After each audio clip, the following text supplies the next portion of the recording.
Hello viewers, welcome to our channel. నేను మీ చరణ్ పరిమి. కేజ్రీవాల్ ఉన్నట్టుండి రాహుల్ గాంధీకి హ్యాండ్ ఇచ్చాడా? బీజేపీలోకి దూరుతున్నాడా? ఎన్డీఏ కూటమిలో భాగం కాబోతున్నాడా? నిన్ననే కేజ్రీవాల్ గారు బెయిల్ మీద విడుదలయ్యారు. విడుదలైన తర్వాత ఆయన కొన్ని స్టేట్మెంట్లు కూడా ఇచ్చారు. అంతలోనే 24 అవర్స్లోనే యూటర్న్ తీసుకున్నారా? కొన్ని వార్తలు వస్తున్నాయి. అసలు ఏంటి ఈ వార్తలు ఎంతవరకు నిజమని గమనించి చూద్దాం. కేజ్రీవాల్ గారు అరెస్ట్ అనేది బీజేపీ తన కనుసన్నల్లో చేయించింది, తన పంజరంలోని చిలకలైన 2 డిపార్ట్మెంట్స్ ద్వారా చేయించింది అనేది అందరికీ తెలిసిందే. ఆ చిలకను పంపించి ఎక్కడ టార్గెట్ని కొట్టినామంటే అక్కడికి వెళ్ళి కొట్టొస్తుంది అనమాట. సో ఆ టైప్లో వీళ్ళు చేశారు. సో మొత్తానికి కేజ్రీవాల్ అరెస్ట్ అయ్యి చాలా కాలం జైల్లో ఉన్నాడు. ఇప్పుడు బెయిల్ మీద బయటకు వచ్చారు. వచ్చిన తర్వాత కేజ్రీవాల్ అన్న మాట ఏంటంటే, జాతి వ్యతిరేక శక్తుల మీద నేను పోరాటం చేస్తాను, ఎవరిని వదలను అని చెప్పేసి అన్నాడు. ఈ జాతి వ్యతిరేక శక్తులు ఏంటి అంటే, ఇంకా ఆయన అన్నది డైరెక్ట్గా మోదీ గారిని, ఆయన పరివారాన్ని, బీజేపీని. సో ఆయన చాలా కాలంగా నేను కూడా హిందువునే అని చెప్పి జై బజరంగ్ బలి అనే నినాదంతో రాజకీయాల్లో కొద్దిగా బీజేపీకి కౌంటర్ ఐడియాలజీని క్రియేట్ చేయడానికి ప్రయత్నం చేసి కొంతవరకు సక్సెస్ అయ్యాడు. సక్సెస్ అయిన తర్వాత హిందువుల్లో ఓకే, కేజ్రీవాల్ కూడా హిందుత్వానికి వ్యతిరేకమేం కాదు, ఈయన ఏదైతే తన స్ట్రాటజీ ఉందో ఇది నమ్మచ్చు అన్నట్టుగా కొంతమంది ప్రజలు అటువైపు తిరగడం కనిపించింది. పైగా ఒక రాష్ట్రంలో, 2 రాష్ట్రాల్లో ఇప్పుడు ప్రభుత్వంలో ఉండి, అలాగే కొన్ని రాష్ట్రాల్లో కొత్తగా ఖాతాలు కూడా తెరిచింది. సో ఇట్లా జరిగింది కాబట్టి కేజ్రీవాల్ తన ఇమేజ్ని మరింత పెంచుకోవడం కోసం ఈ స్ట్రాటజీని వాడుతూ వస్తున్నాడు. నేషనాలిటీ, జాతి, హిందుత్వ, సాఫ్ట్ హిందుత్వ అనే పేరుతో ఈ విధంగా బీజేపీ ఎటువంటివి అయితే వాడుతూ వస్తుందో అదే స్ట్రాటజీలో కేజ్రీవాల్ కూడా వాడుతూ వస్తున్నారు. ఇప్పుడు కూడా అదే స్ట్రాటజీ ఫాలో అవుతున్నారు. ఖచ్చితంగా ఇది సక్సెస్ అవుతుందని మాత్రం చెప్పచ్చు. ఎందుకంటే గతంలో ఆయన బెయిల్ మీద బయటకు వచ్చినప్పుడు కూడా ఒక వ్యాఖ్యలు చేస్తే బీజేపీ కొద్దిగా అల్లకల్లోలమైంది. మోదీ గారికి 75 ఏళ్ళు నిండితే ఇక ఆయన ఉండడు, ఆయన వెళ్ళిపోతారు అని చెప్పేసి వ్యాఖ్యానించారు. బహుశా మోదీ గారి బర్త్డే ఈ నెలలోనే అనుకుంటా. సో ఆయన బర్త్డే అయిపోగానే 75 ఏళ్ళు నిండుతాయి. సో అప్పుడు ఇక అమిత్ షాను మరొకరు ఆ పీఎం పదవిలో ఉంటారు అని చెప్పేసి ఒక వ్యాఖ్య చేశారు. బీజేపీ పెట్టుకున్న రూల్ ఇది. 75 ఏళ్ళు నిండిన వాళ్ళు ఇక రాజకీయాల్లో ఉండొద్దు, అంటే యాక్టివ్ రాజకీయాల్లో లేకుండా రిటైర్ అవ్వాలి అని. కానీ మోదీ గారికి అది అప్లై అవ్వదు, మోదీ గారు ఉంటారు అని చెప్పేసి వాళ్ళ రూల్ వాళ్ళే బ్రేక్ చేసుకొని ప్రకటించడం జరిగింది అమిత్ షా గారు, నేనేం ఉండను అని చెప్పి. అంటే అంత కల్లోలం పుట్టించారనమాట. అంటే కంగారు పడిపోయి ఎలక్షన్లో ఓట్లు రావేమన్న భయంతో ఈ విధంగా ప్రకటించారు. సో కేజ్రీవాల్ గారి స్ట్రాటజీలు చాలా సందర్భాల్లో వర్కౌట్ అవుతూ వస్తున్నాయి. అదేవిధంగా ఇక్కడ వ్యాఖ్యానించాడు. అయితే 24 గంటల్లోనే మళ్ళీ మోదీ గారి వైపు తిరుగుతారు, ఎందుకంటే ఈ కేసు కొట్టివేయాలంటే అంతకు మించి మరో మార్గం లేదన్నట్టుగా మరొక వాదన కూడా కనిపిస్తుంది. ఎందుకంటే బీఆర్ఎస్ మీద కూడా ఇదే వాదన వచ్చింది. బీఆర్ఎస్ అందులో విలీనం చేస్తే ఇక ఆవిడకి బెయిల్ వచ్చేస్తుంది అని. కానీ కాదు, మొత్తానికి వచ్చేసింది. ఇప్పుడు కూడా విలీనం చేస్తారనేది కాంగ్రెస్ ఆరోపణ చేస్తూనే ఉంది. ఎందుకంటే కాంగ్రెస్కి రాజకీయంగా అది ఉపయోగపడే ఆరోపణ కాబట్టి వాళ్ళు చేస్తూ వస్తున్నారు. బీజేపీ, బీఆర్ఎస్ 2 ఒకటే అంటూ. కానీ ఎక్కడా కూడా గ్రౌండ్ లెవెల్లో చూస్తే అది జరుగుతుంది అన్నట్టుగా ఎవరికి కనిపించట్లేదు. అలాగే ఇటువైపు కూడా చూస్తే ఆప్ డైరెక్ట్గా బీజేపీకి అనేక సందర్భాల్లో పోటీ ఇస్తూ వచ్చింది. అయితే కొన్ని సందర్భాల్లో బీజేపీకి ఉపయోగపడ్డ మాట కూడా వాస్తవం. కాంగ్రెస్కి దెబ్బతీయడానికి ఆప్ స్ట్రాటజీలు ఉపయోగపడ్డాయి బీజేపీకి. అది ఆప్ తెలిసే చేసింది. అంటే ఆయా రాష్ట్రాల్లో కాంగ్రెస్ వీక్ అయితే ఆప్కి కొంతవరకు ఇమేజ్ పెరుగుతుంది, ఆప్కి ఒక స్పేస్ క్రియేట్ అవుతుంది. అప్పుడు బీజేపీతో ఇంకా పోరాడాలనేది ఆప్ స్కెచ్. దీనివల్ల జరిగిన నష్టం ఏంటంటే, ఇప్పుడు నలుగురు కలిసి ఉంటే ఏదైతే పిడికిలి బలం ఉంటుందో, విడిగా ఉన్నప్పుడు ఏదైతే ఆ బలహీనత ఉంటుందో ఆ బలహీనత అక్కడ క్లియర్గా కనపడింది. కాంగ్రెస్ వీక్ అవ్వడం బీజేపీకి ప్లస్ అయింది, కానీ ఆప్కి ప్లస్ అవ్వలేదు. ఇది గుజరాత్లో చూసాం.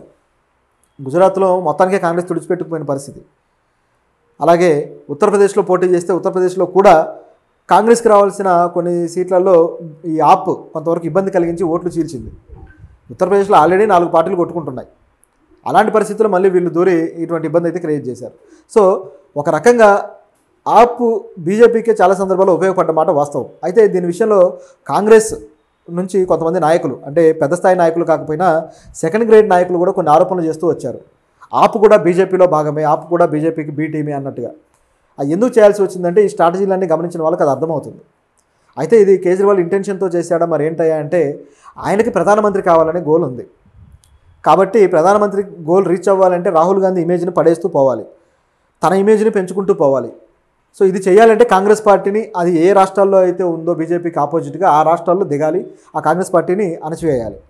ఈ స్కెచ్ తోటి దిగారు. నిజానికి ఈయన కౌంటర్లు డైరెక్ట్గా మోడీ మీదనే ఉన్నా అక్కడ దెబ్బతింటుంది మాత్రం కాంగ్రెస్ పార్టీ. కాబట్టి ఇది కొంతవరకు నమ్మశక్యమైన విషయం.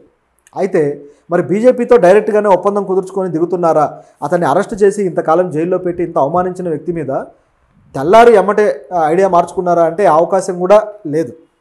ఆలోచించి చూస్తే అది కూడా కొద్దిగా హంబక్కనే కనిపిస్తుంది. ఎందుకంటే ప్రస్తుతానికి హర్యానా ఎలక్షన్స్ ఉన్నాయి, అలాగే ఈ మహారాష్ట్ర ఎలక్షన్స్ ఉన్నాయి.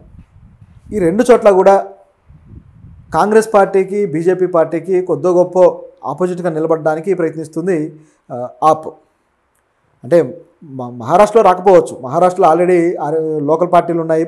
శరద్ పవార్ గారి పార్టీ కావచ్చు, అదేవిధంగా కాంగ్రెస్ కావచ్చు, ఇక శివసేనలో అయితే 2 వర్గాలు కావచ్చు, ఇవన్నీ కూడా ఆల్రెడీ కొట్టుకుంటున్నాయి. బీజేపీ కూడా ఉండనే ఉంది. ఇందులో ఆప్కి దొరికే స్పేస్ కొద్దిగే. సో ఆ స్పేస్లో ఏదో ఆక్రమిస్తుంది. కానీ హర్యానాలో మాత్రం ఆప్కి ఎంతో కొంత అవకాశం ఉంది. హర్యానాలో ఆల్రెడీ కాంగ్రెస్ చెడ్డ పేరు తెచ్చుకుంది. సో ఆర్థిక వ్యవస్థను దెబ్బతీసింది అన్న చెడ్డ పేరు అయితే కాంగ్రెస్ తెచ్చుకుంది. సో ఇప్పుడున్న సిచ్యువేషన్ ఏంటంటే కాంగ్రెస్కి ఏమైనా ఇమేజ్ తగ్గితే ఆ ఇమేజ్ ఆప్కి ఉపయోగపడుతుంది అనేది ఒక అంచనా అయితే, పక్కనే ఉన్న పంజాబ్లో ఆల్రెడీ ఆప్ ప్రభుత్వాన్ని నిలబెట్టగలిగింది. కాబట్టి హర్యానాలో సిక్కుల మెజారిటీ కూడా బాగా ఉంది, అలాగే సిక్కు ఎస్సీలు కూడా ఎక్కువ మెజారిటీ ఉంది. కాబట్టి ఇది ఉపయోగించుకొని హర్యానాలో తాను చక్రం తిప్పి సీఎం కావచ్చు తన పార్టీ తరపు నుంచి ఎవరో ఒకరు అనేది అంచనా. అంటే ఇప్పుడు ఎలాగైతే తన పార్టీని పంజాబ్లో నిలబెట్టాడో ఇక్కడ కూడా నిలబెట్టాలి, సో తద్వారా జాతీయ స్థాయిలో తన పార్టీని మరింత విస్తృతం చేయాలి అనేది స్కెచ్. హిందీ బెల్ట్లో కొద్దో గొప్ప కేజ్రీవాల్ గారికి పట్టుంది.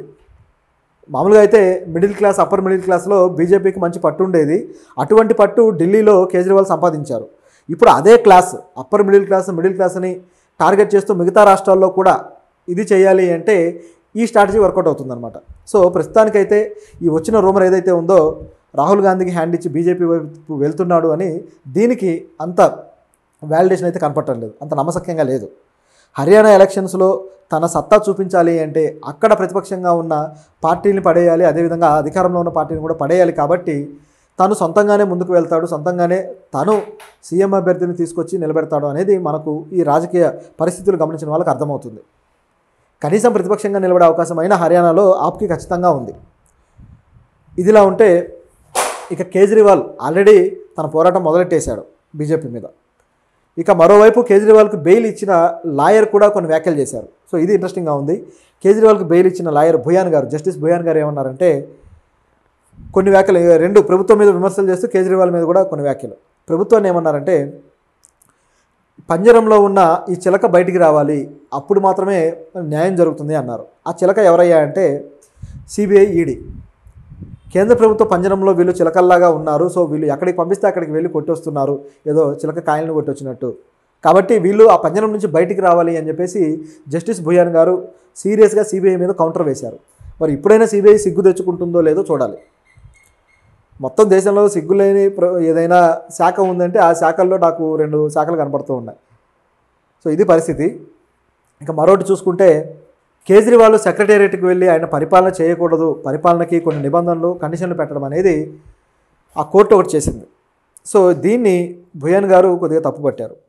అయితే పూర్తిగా వ్యతిరేకించలేదు, కానీ అంటే సహకోర్టు ఈ విధంగా చెప్పింది కాబట్టి, కండిషన్లు పెట్టింది కాబట్టి మేము కూడా వాటిని అంగీకరించాల్సిన పరిస్థితి వచ్చింది. లేకపోతే ఇవి సరైన ఆంక్షలు కాదు, ఈ ఆంక్షలు తొలగించాలి నిజానికి, కానీ మేము అటువంటి ఆదేశాలు ఇవ్వలేకపోతున్నామని ఆయన బాధపడ్డాడు కూడా. సో ఈ విధంగా బాధపడి ఆయన మొత్తానికి ఆ బెయిల్ అయితే ఇవ్వడం జరిగింది. సో ఈ వ్యాఖ్యలు అనేవి కేజ్రీవాల్కి నైతికంగా బలాన్ని తీసుకొచ్చాయి. సో కోర్టులు, న్యాయ వ్యవస్థ తన వైపు ఉంది అనే బలాన్ని అయితే నైతికంగా తీసుకొచ్చి ఆయన వ్యాఖ్యల్లో కాస్త పదును పెంచాయి. సో ఇక బీజేపీని ఏ విధంగా ఇరకాటంలో పెట్టబోతున్నాడు అనేది ఇప్పుడు ఆసక్తికరంగా ఉంది. తప్పితే ఏదైతే కామెంట్ ఉందో అది మాత్రం ఒక స్పెక్యులేషన్ మాత్రమే.